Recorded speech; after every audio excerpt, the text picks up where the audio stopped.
উপস্থিত সম্মানিত মুসল্লিন কিরাম, আমরা শুরুতে আল্লাহ সুবহানাহু ওয়া তাআলা মহান দরবারে শুকর ও সুজুদ আদায় করে নিচ্ছি। আমরা সকলে মুহাব্বত দিয়ে ভক্তি করে উচ্চ কণ্ঠে একবার করে নিচ্ছি শুকরাতান আলহামদুলিল্লাহ। আমাদের নেতা, আমাদের জীবন চলার পদ্ধতি, যিনি আয়োজন, আমার আপনার প্রাণপ্রিয় নবী মুহাম্মদ রাসূলুল্লাহ সাল্লাল্লাহু আলাইহি ওয়াসাল্লামের দরুদ প্রেরণ করে মুহাব্বতের সাথে পড়ছি সাল্লাল্লাহু আলাইহি ওয়াসাল্লাম। সম্মানিত মুসল্লিন কিরাম,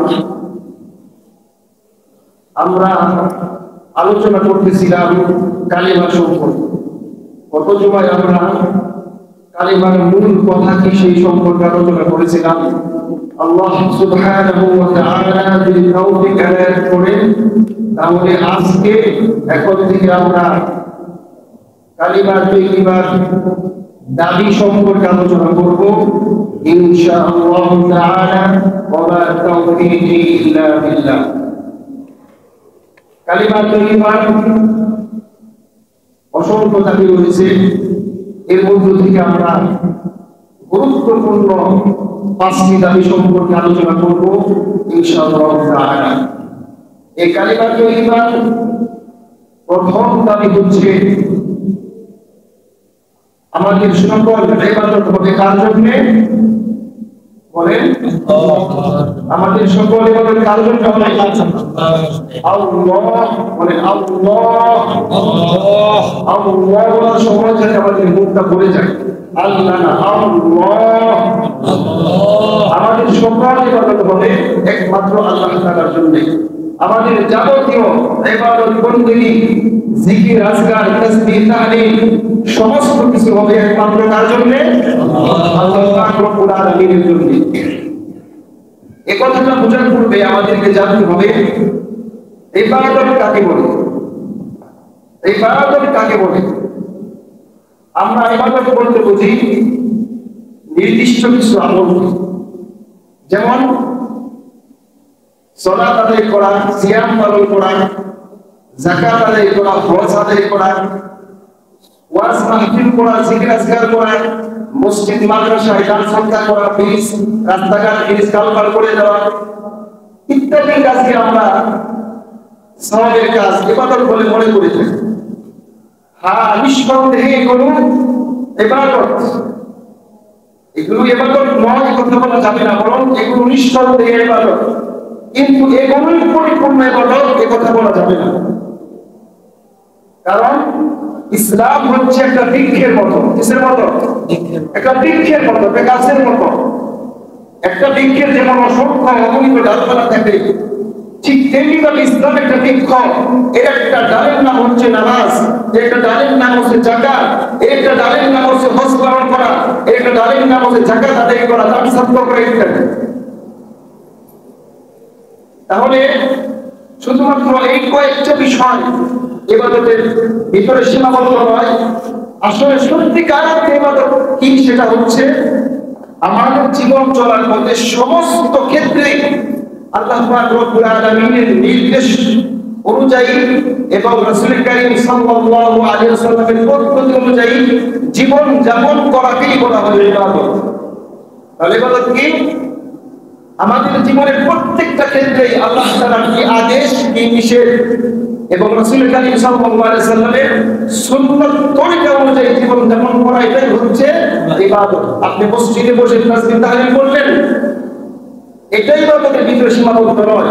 আপনি আপনার পরিবারের জন্য আয় রোজগার করবেন, এটাও ইবাদত। সুবহানাল্লাহ, সেটাও ইবাদত, কারণ ইসলাম হচ্ছে পূর্ণাঙ্গ একটা বিধান। যদি মসজিদের ভিতরে সীমাবদ্ধ করে দেয়, তাহলে এটা পরিপূর্ণ ইবাদত হবে না, বরং আমাদের জীবনের সমস্ত কাজ যখন আল্লাহ তাআলার আদেশ, নিষেধ, রাসূলের সুন্নাত অনুযায়ী করব, তখন আমার আপনার সমস্ত কাজগুলো ইবাদত হয়ে যায়। সুবহানাল্লাহ। আপনি পেশাব পায়খানা করব, রাসূলের সুন্নাত অনুযায়ী করলে সেটা ইবাদতে পরিণত হয়ে যাবে। রাত্রে ঘুমাবো, খানা খাবো, ওযু করব,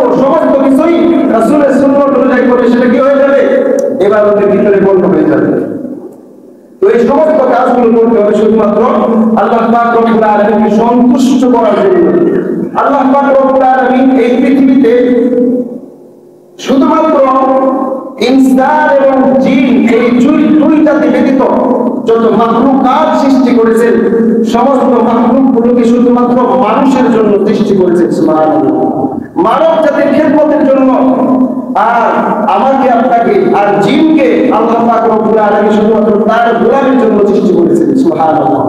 আল্লাহ পাক রব্বুল আলামিন পবিত্র কুরআনুল কারীমের সূরা যারিয়াত 56 নম্বর আয়াতে বলেন, ওয়ামা খালাকাতুল জিন্না ওয়াল ইনসা ইল্লা লিয়াবুদুন মা খালাকাতুল জিন্না ওয়াল ইনসা ইল্লা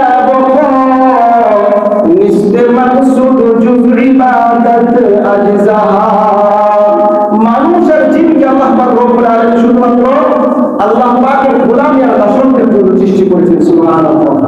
এখন প্রশ্ন জাগতে পারে যে মানব জাতির জন্য সমস্ত মাখলুকাতকে সৃষ্টি করলো, সাপ কি মানুষের উপকারে আসে না কোন কাজে আসে? সাপ বলেন আমাদের উপকারে আসে, আমাদের উপকারে আসে। এরপরে মশা মাছি দেখেন, আসলে সমস্ত মাখলুকাত কোনো না কোনোভাবে আমাদের জন্য উপকারে আসে। সামান্য একটা মশা দেখেন, একটা মশার জন্য হাজার হাজার মানুষের কর্মসংস্থানের ব্যবস্থা হয়েছে, তাই না? কয় বানাইতেছে, স্টার বানাইতেছে, কত কিছু। এইটার উদাহরণ দিলে সমস্ত প্রাণী আপনি দেখবেন এই সাপের বিষ দিয়ে ক্যান্সারের ওষুধ বানানো হয়, তাই না? দেখা যায় আসলে প্রত্যেকটা মাখলুকাতকে মানুষের জন্য কি করা হয়েছে? গোলামের জন্য, উপকারের জন্য সৃষ্টি করা হয়েছে। শুধুমাত্র মানুষকে আল্লাহর গোলামের জন্য সৃষ্টি করা হয়েছে। আমরা ইবাদত করব শুধু আল্লাহ। কার? শুধু আল্লাহ। আল্লাহ পাক রব্বুল আলামিন এই কথাটা পবিত্র কুরআনুল কারীমের সূরা জুমারের ৬৬ নম্বর আয়াতে বলেন, বালিল্লাহি ফা'বুদ ওয়া কুন মিনাশ শাকিরিন। হে নবী, আপনি শুধু আল্লাহর ইবাদত করেন, অতএব তুমি আল্লাহর ইবাদত করেন, ওয়া কুন মিনাশ শাকিরিন, এবং শুকর গুজারকারীদের অন্তর্ভুক্ত হয়ে যান। সুবহানাল্লাহ। এখন আমরা যে আল্লাহর ইবাদত করব, এই ইবাদত করার জন্য আল্লাহকে আমাদেরকে আদেশ করেছেন, আদেশ করেছেন, হ্যাঁ আদেশ করেছেন। আল্লাহ পাক রব্বুল আলামিন সূরা তাইয়্যিবার ৫ নম্বর আয়াতে বলেন, ওয়া মা উমিরু ইল্লা লিয়া'বুদুল্লাহা মুখলিসীনা লাহুদ-দ্বীন। শুধুমাত্র তাদেরকে আল্লাহ পাক রব্বুল আলামিনের আদেশ পালন, একনিষ্ঠভাবে আদেশ পালন করার জন্য নির্দেশ করা হয়েছে। এই যে আমরা আল্লাহর ইবাদত করব, এই ইবাদতটা কেমন দেখেন? এই পৃথিবীতে আল্লাহ পাক রব্বুল আলামিন যত রাসূল নবী প্রেরণ করেছেন, সমস্ত নবী রাসূল এই ইবাদতের দাওয়াত নিয়ে এসেছিলেন। সুবহানাল্লাহ। আল্লাহ পাক রব্বুল আলামিন সূরা হজ্জের সূরা আম্বিয়ার ২৫ নম্বর আয়াতে বলেন, ওয়া মা আরসালনা মিন ক্বাবলিকা মির রাসূলিন ইল্লা নূহি ইলাইহি আন্নাহু লা ইলাহা ইল্লা আনা ফা'বুদুন। আল্লাহ বলতেছেন, হে নবী, আপনার পূর্বে যত রাসূল আমি প্রেরণ করেছি, সমস্ত রাসূলের কাছে আমি এই ওহী নাযিল করেছিলাম, এই মর্মে ওহী নাযিল করেছিলাম, তোমরা বলো লা ইলাহা, আমি ছাড়া কোনো ইলাহ নাই, ফা'বুদুন, এবং আমি আল্লাহর ইবাদত করব। সুবহানাল্লাহ। তাহলে সমস্ত নবী দাওয়াত ছিল কি? আল্লাহর ইবাদত করার জন্য। এখন আমি আপনি আল্লাহর ইবাদত করব কতদিন পর্যন্ত? যতদিন রাজত্ব থাকবে ততদিন, যতদিন ক্ষমতা থাকবে ততদিন ইবাদত করব, যতদিন আমার ক্ষমতা থাকবে ততদিন ইবাদত করব, যতদিন অসুস্থ থাকবো ততদিন ইবাদত করব, যখন সুস্থ হয়ে যাবো তখন ইবাদত করব না। আমাকে আপনাকে মৃত্যু পর্যন্ত ইবাদত করতে হবে। সুবহানাল্লাহ। কোন পর্যন্ত? মৃত্যু পর্যন্ত। আল্লাহ পাক রব্বুল আলামিন এই কথাটা পবিত্র কুরআনুল কারীমের সূরা হিজরের ৯৯ নম্বর আয়াতে বলেন, ওয়া'বুদ রাব্বাকা হাত্তা ইয়াতিয়াকাল ইয়াকিন।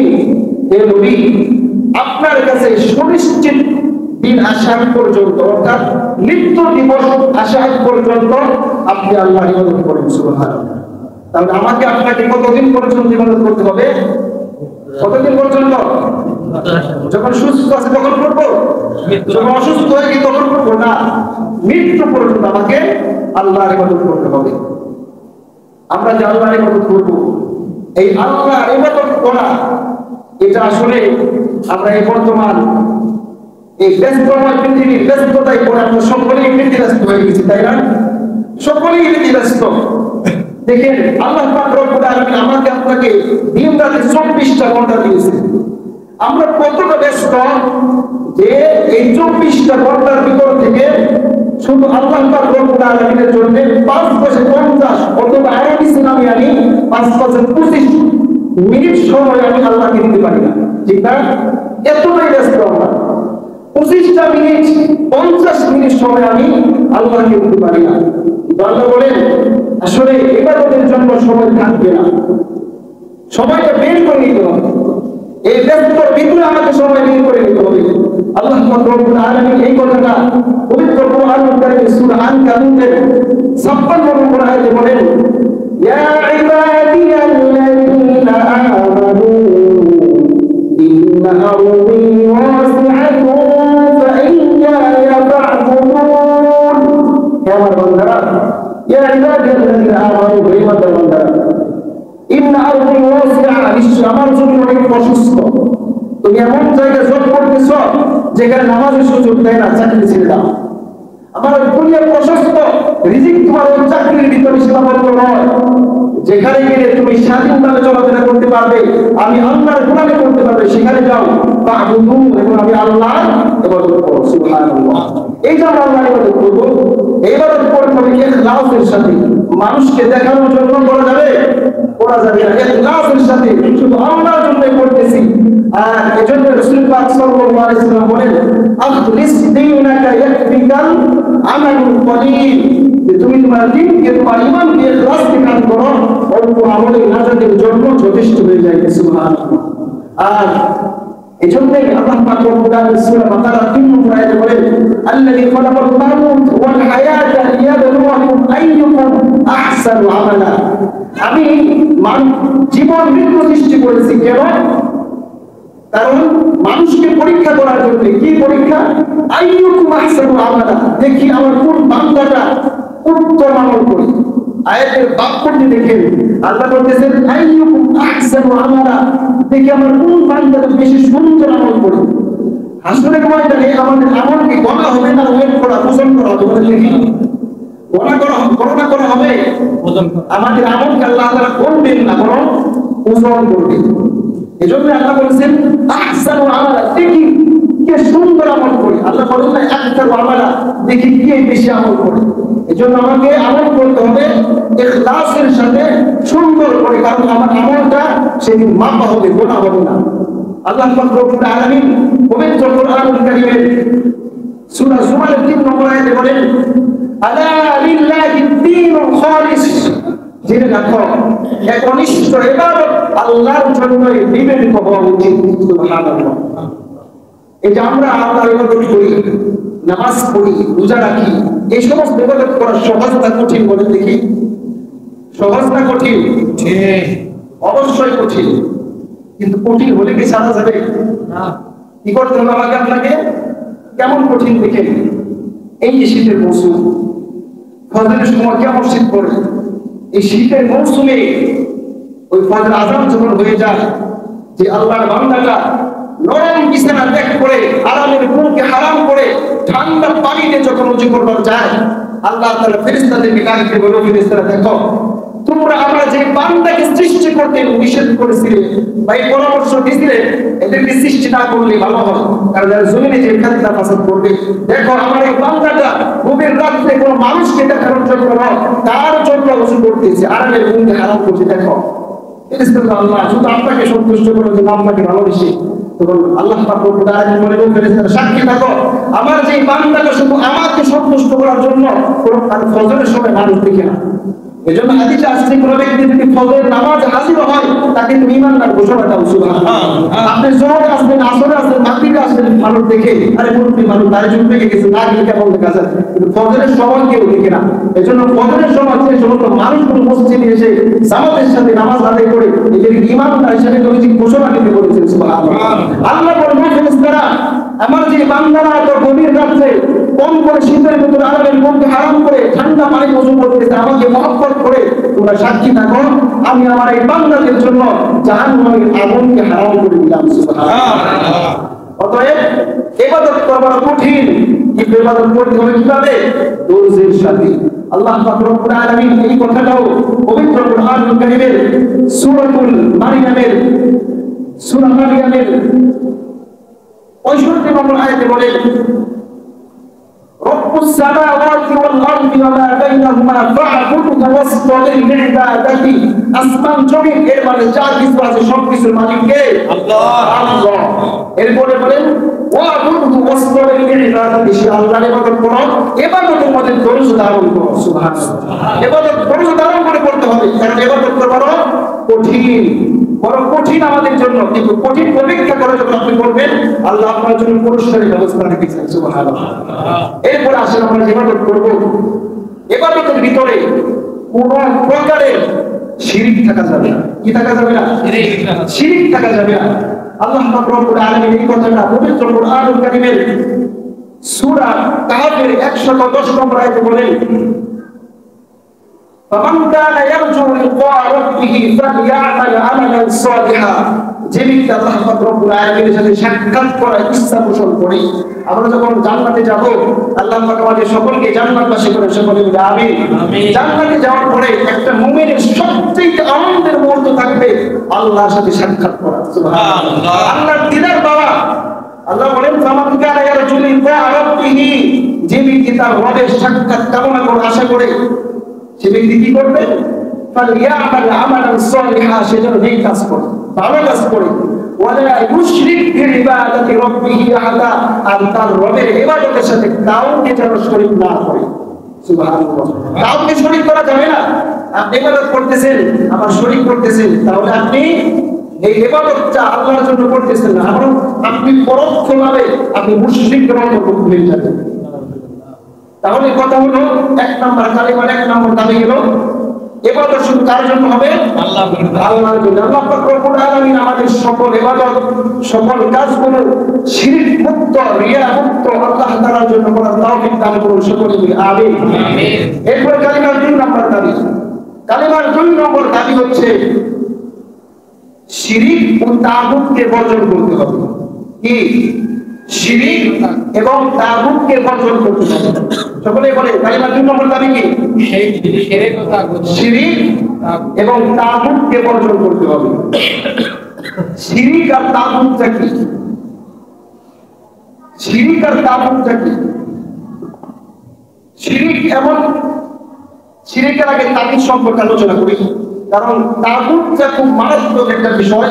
এটা যদি আমরা না বুঝি তাহলে অনেক ক্ষেত্রে আমরা নিজেরা তাগুত হয়ে যাব। অনেক ক্ষেত্রে দেখবো আমরা যাদের সাথে সম্পর্ক করেছি এরাও তাগুত, আমার বন্ধু বান্ধব তাগুত, অথবা আপনি তাগুতের কাছে মেয়ে বিবাহ দিয়েছেন, অথবা তাগুত আপনার বিয়ে সাহেব, ইত্যাদি ইত্যাদি। তাহলে আমাদেরকে সর্বপ্রথম তাগুত কি সেটা চিনতে হবে। আর তাগুত সম্পর্কে আল্লাহ তাআলা পবিত্র কুরআনুল কারীমে কি বলেছেন? আল্লাহ পাক রব্বুল আলামিন সূরাতুন নাহলের 36 নম্বর আয়াতে বলেন, ওয়ালাকাদ বা'আথনা ফী কুল্লি উম্মাতির রাসূলান আন ই'বুদুল্লাহা ওয়াজতানিবুত তাগুত। এই যে তাগুত, এই তাগুত এটা পৃথিবীতে যত নবী এসেছেন সমস্ত নবীর আহ্বান ছিল তাগুতকে ত্যাগ করা। সুবহানাল্লাহ। তাগুতকে ত্যাগ করা দাবি ছিল। এই তাগুতকে আমি আপনি যদি ত্যাগ করতে না পারি তাহলে কালিমার আপনি ঈমান এনেছেন, এই ঈমানটাই সাব্যস্ত হবে না। আর এটাই হচ্ছে কালিমার চূড়ান্ত দাবি। আপনি যদি তাগুতকে বর্জন করতে না পারেন, আপনি সমাজে, আমি সমাজে কালিমা পাঠকার হিসেবে বেঁচে থাকবো, কিন্তু আমার বেঁচে থাকাটা হবে মুশরিক বেঁচে থাকা, কাফের হিসেবে বেঁচে থাকা, যার পরিণামে আমাকে আপনাকে চিরস্থায়ী জাহান্নামের আগুনে পড়তে হবে। এই তাগুত সম্পর্কে আল্লাহ বলেন সূরা নাহলের 36 নম্বর আয়াতে, ওয়ালাকাদ বা'আথনা ফী কুল্লি উম্মাতির রাসূলান আন ই'বুদুল্লাহা ওয়াজতানিবুত তাগুত। আমি পৃথিবীতে প্রত্যেকটা জাতির কাছে রাসূল পাঠিয়েছি। কি পাঠিয়েছে? কি মর্মে? আল্লাহ বলেন এই মর্মে, আন ই'বুদুল্লাহ, রাসূলরা বলেছেন আন ই'বুদুল্লাহ, তোমরা আল্লাহর ইবাদত করো। এরপরে ওয়াজতানিবুত তাগুত, এবং আচ্ছা, এবং যে বললাম, এবং এর পরে কি কথা আছে না নাই? তাকে এখানে শেষ। আমরা যারা দাওয়াতি কাজ করি, আমরা শুধু ইবাদত করি, ইবাদতের পরে এবং আছে না নাই? বলেন আছে। আল্লাহ বলেছেন আমি আল্লাহ ইবাদত করে, এবং অর্থাৎ পরে একটা কথা আছে। ফজরের নামাজ কয় রাকাত? 2 রাকাত। ফজরের ফরজ কয় রাকাত? 2 রাকাত। এখন কেউ যদি 1 রাকাত নামাজ পড়ে তার সওয়াব হবে কেমন বিষয়? ফজরের নামাজ 2 রাকাত, কেউ যদি 1 রাকাত পড়ে তার সওয়াব কি হবে? সওয়াব হবে না। কালিমা তাইয়্যিবা লা ইলাহা ইল্লাল্লাহ মুহাম্মাদুর রাসূলুল্লাহ, কেউ যদি প্রথম পাঠ লা ইলাহা ইল্লাল্লাহকে বিশ্বাস করে, পরের পাঠকে বিশ্বাস না করে, না মানে, তাহলে সে কি অর্ধেক মুমিন হবে? না, না। কি হবে? সে কাফির হিসেবেই বিবেচিত হবে। সুতরাং কোন ব্যক্তি যদি শুধু আল্লাহর ইবাদত করে, আল্লাহ করে, ওয়াওয়ের আগেরটা করে এবং এর আগেরটা করে, পরেরটা না করে, ওই ব্যক্তি পরিপূর্ণ মুমিন হবে না। আল্লাহ পরে আয়াতে বলেন, পরের অংশে বলেন ওয়াজিদান মুতাওয়াউ, তোমরা তাগুত থেকে দূরে থাকো। এখন কথা হলো তাগুত কাকে বলে? তাগুত 30টা। তাগুত শব্দের আবিধানিক অর্থ হচ্ছে সীমা লঙ্ঘন করা। আর পরিভাষায় বলা হয় ওই সকল আল্লাহর বিরোধী যারা আল্লাহ পাক রব্বুল আলামিনের সীমা লঙ্ঘনে, আল্লাহ পাক রব্বুল আলামিনের নাফরমানের ভিতরে সীমা লঙ্ঘন করে এবং আল্লাহর আইন, আল্লাহর বিধান পরিবর্তন করে, মানব রচিত আইন রচনা করে আর মানুষ তাদের অনুসরণ করে, এরাই হচ্ছে তাগুত। তাগুত শব্দের পারিভাষিক অর্থ আবার বলি, তাগুত শব্দের পারিভাষিক অর্থ হচ্ছে ওই সকল আল্লাহ দ্রোহী যারা আল্লাহর নাফরমানিতে সীমা লঙ্ঘন করে এবং আল্লাহর বিধান আইনকে পরিবর্তন করে, মানব রচিত আইন প্রচলন করে আর মানুষ তাদের অনুসরণ করে, এরাই হচ্ছে তাগুত। আর এই তাগুত সম্পর্কে আল্লাহ পাক রব্বুল আলামিন পবিত্র কোরআনুল কারীমের 8 জায়গায় বলেছেন, 8টি জায়গায় তাগুত সম্পর্কে বলেছেন। আর এই তাগুত কে হবে? তাগুত মানুষ, জিন, শয়তান, প্রতিমা, মাছ, কুমির, কচ্ছপ, প্রাইম মিনিস্টার, প্রেসিডেন্ট, মন্ত্রী, এমপি, চেয়ারম্যান, মেম্বার, এলাকার মাতবর, মাতব্বর, এমনকি মসজিদের সভাপতি, সেক্রেটারি, মসজিদের ইমাম, খতিব, এমনকি পীর সাহেবও এই তাগুতের অন্তর্ভুক্ত হতে পারে। কিভাবে? কিভাবে দেখেন মাছ কিভাবে তাগুত হয়? যারা শাহজালাল মাজারে গিয়েছেন, মাছ দেখেছেন? কোন মাছ আছে? মাছ আছে, বাজারি মাছ আছে। এখন অনেকে এই বাজারি মাছকে অনেক ভালো ভালো খাবার দেয়, আবার এই বাজারি মাছের ব্যাপারে তারা অনেকে মান মতো করে। অনেক মেয়েরা ওই বাজারি মাছ স্পর্শ করে, আর ওই চট্টগ্রামে যে বাইজিদ বুস্তামি একটা মাজার আছে, আসলে কিন্তু ওখানে বাইজিদ বুস্তামি মাজার নয়, বাইজিদ বুস্তামি মাজার ওখানে নয়। তারা বলে বাইজিদ বুস্তামি এখানে এসেছিল আর কচ্ছপের রূপে এখানে রয়ে গিয়েছিল। কচ্ছপের শরীর স্পর্শ করে অনেক মেয়ে তাদের পেটের মধ্যে প্রবলেম করে। কেন? তাতে করে তাদের পেটে বাচ্চা ধারণ করে। নাউজুবিল্লাহ। ওইগুলো তাগুত। আর কোন মাজারে যে বড় বড় কুমির আছে, ওইগুলো তাগুত। কিন্তু ওই তাগুতদের ওইগুলো শাস্তি হবে না। কেন? কারণ ওইগুলো এটাকে পছন্দ করে না, তারা ইচ্ছা করে করতেছে না, মানুষ করতেছে, মানুষ গুণাগার হবে, ওইগুলো তারা তাগুত ঠিক, এর জন্য তারা শাস্তি পাবে না।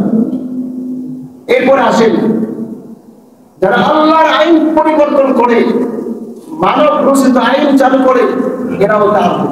এদেরকে মানা যাবে? মানা যাবে না। এই জায়গাতে আসলে সমস্যা। কি সমস্যা হুজুর? রমজান মাসে আমির সাহেব পবিত্র কোরআনুল কারীম 500 লাখ সুন্দর করে তেলাওয়াত করে, অনেকে বাবা দেয়, কিন্তু এই আয়াতগুলোই আমির সাহেব সেখানে সুদের আলোচনা করেছে, সুদের আয়াত তেলাওয়াত করেছে, ঘুষের আয়াত তেলাওয়াত করেছে, এই জমিনে আল্লাহর বিধান চালু করতে হবে সেই আয়াত তেলাওয়াত করেছে। কারো মাথা ব্যথা আছে? তাকে সাবাস দিতেছে। কিন্তু কোন উলামায়ে কেরাম ওই আয়াতগুলো যদি বুঝায়, তাফসীর করে, তাহলে তার সমস্যা আছে না নাই? আছে। আমরা নামাজ পড়ি তার জন্য, এটা আল্লাহর হুকুম না? আল্লাহর হুকুম, নামাজ পড়তে হবে, অবশ্যই করতে হবে। আল্লাহর হুকুম তো এটাও, আল্লাহর জমিনে আল্লাহর আইন চালু করতে হবে। যখন এই কথাটাই বলে, এই কথাটাই বলে রাজনীতির বন্ধু পাওয়া যায়। কি পাওয়া যায়? রাজনীতির বন্ধু পাওয়া যায়। নামাজ তো আল্লাহ পড়তে বলেছেন, আইন করতে বলেছেন। আল্লাহ এটাও বলেছেন এই জমিনে আল্লাহর আইন চালু করতে হবে। এটা বললেই রাজনীতি করলো বা যদি রাজনীতি করি নাউজুবিল্লাহ। এই কথাটা যদি আমি না বলি অনেকে সন্তুষ্ট, বললে অনেকে অসন্তুষ্ট, তার চেহারা একটু বিগড়ে যায়, কারণ হুজুর রাজনীতি করি নাউজুবিল্লাহ। কিন্তু আমি যদি না বলি সমস্যা আমার, আপনাদের না। কারণ এখানে আমি দাঁড়িয়েছি, এই জায়গাটা কার বলেন? বিশ্বনবী সাল্লাল্লাহু আলাইহি ওয়াসাল্লাম যতদিন বেঁচে ছিলেন ততদিন তিনি ইমামতি করেছিলেন। সুবহানাল্লাহ। সমস্ত নবী ইমামতির দায়িত্ব পালন করেছিলেন। এখন আমি যদি এখানে দাঁড়িয়ে আমি হক কথা না বলি, আমিও তওবা, ঠিক কিনা? আমিও তওবাতের অন্তর্ভুক্ত। আমি কেন, আমার মতো যারা আছে তারা যদি হক কথা না বলে তারাও তওবাতের অন্তর্ভুক্ত। এখন কোরআনে আছে যে চুরি করলে তার হাত কাটতে হবে। এখন আপনার বাসায় চোর গেছে চুরি করতে, আপনি ধরে হাত কেটে দিয়েছেন, আপনার ব্যাপারে আপনার বিষয়ে রাষ্ট্রদ্রোহী মামলা হয়ে যাবে। কেন?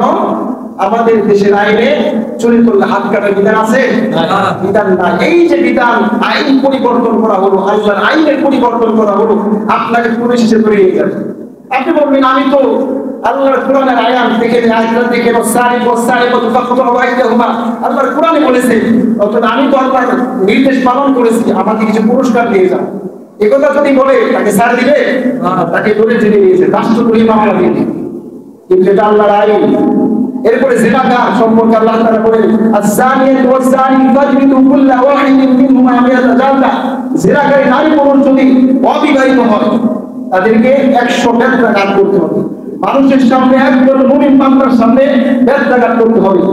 আর যদি জিনাকারী নারী পুরুষ তারা বিবাহিত হয়, এদেরকে রজম করতে হবে। কি করতে হবে? রজম কি? তার হাঁটু পর্যন্ত মাটিতে গেড়ে অথবা গাছের সাথে বেঁধে পাথর নিক্ষেপ করে তাকে সঙ্গে সার করে দিতে হবে। আর মুমিনটা সেই উপস্থিত থাকবে। এটা কিসের আইন? আল্লাহর আইন। এটা বাস্তবায়িত আছে? বাস্তবায়িত করলে আপনি সহজে করলে আপনার বিরুদ্ধে রাষ্ট্রীয় মামলা হয়ে যাবে। আর এই যে বললাম বিবাহিত নারী পুরুষ, এই আয়াতটা কোরআনুল কারীমে নাই।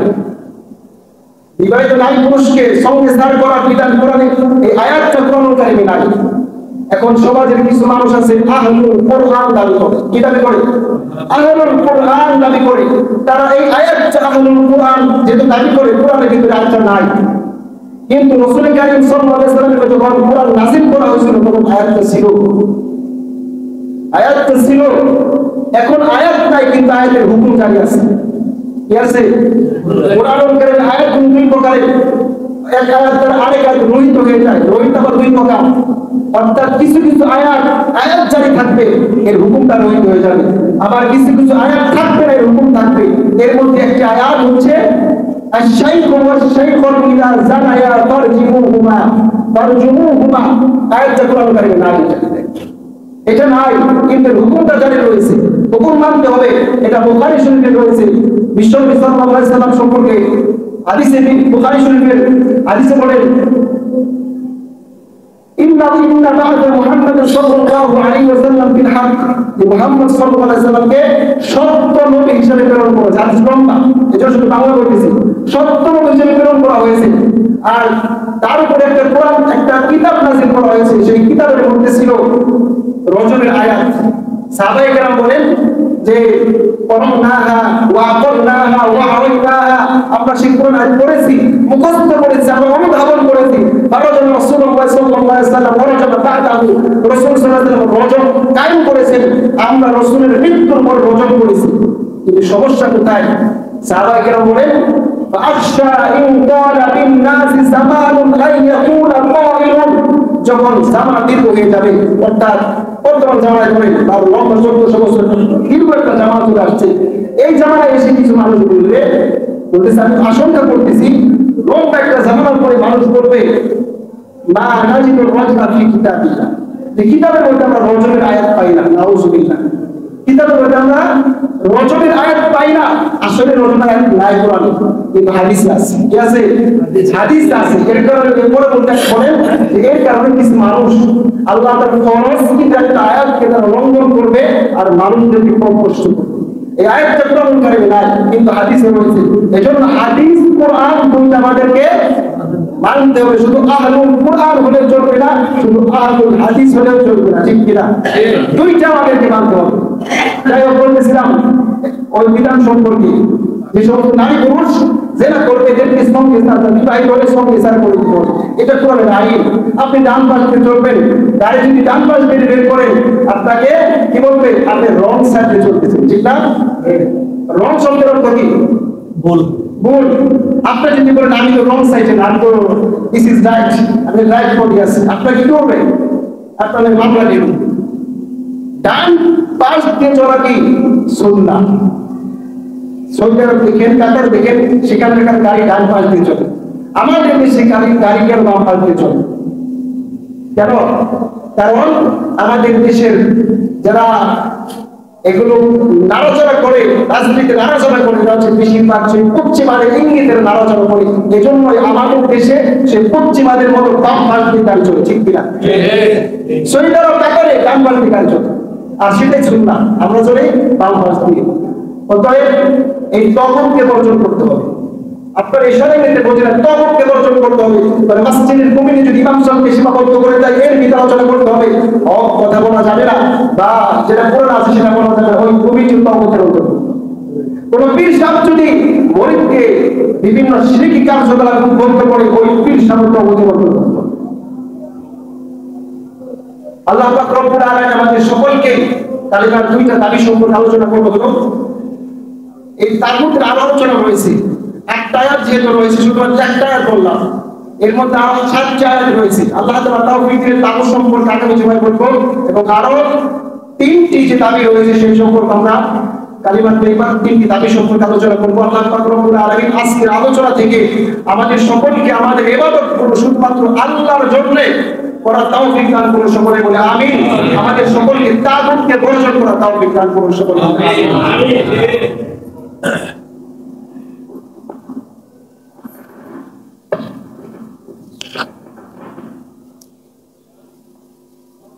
আসসালামু আলাইকুম ওয়া রাহমাতুল্লাহি ওয়া বারাকাতুহু।